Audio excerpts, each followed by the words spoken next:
Katika mchezo wa marudiano utakaopigwa katika uwanja wa Benjamin Mkapa, mshambuliaji wa Al Masry John Ebuka aliyefunga bao la pili dhidi ya klabu ya Simba atakosa mchezo huo wa marudiano kutokana na majeraha. Katika hesabu za klabu ya Simba kuhakikisha inachanga vizuri karata zake na kufuzu nusu finali kombe la shirikisho barani Afrika, inatakiwa kuwa makini na mwamuzi wa mchezo wao wa marudiano kutokana na rekodi zake. Hapa nimekusogezea rekodi za mwamuzi huyo ambaye atachezesha mchezo wa klabu ya Simba dhidi ya Al Masry, mchezo wa marudiano katika kombe la shirikisho hatua ya nusu finali. Simba ambao Aprili 9 mwaka huu itakuwa wenyeji wa Al Masry katika mchezo wa marudiano wa kombe la shirikisho hatua ya robo finali utakaochezwa kwenye uwanja wa Benjamin Mkapa.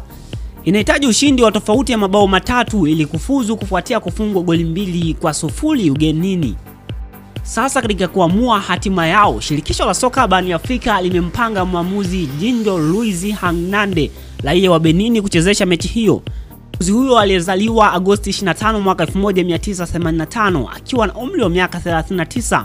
Rekodi zake zinaonyesha kuwa amechezesha jumla ya mechi 31 za mashindano tofauti ya CAF, ambapo ngazi ya klabu ni 16 pekee. Katika mechi zote 31 ametoa jumla ya kadi 122, wastani wa kadi 3.9 kwa mechi zote.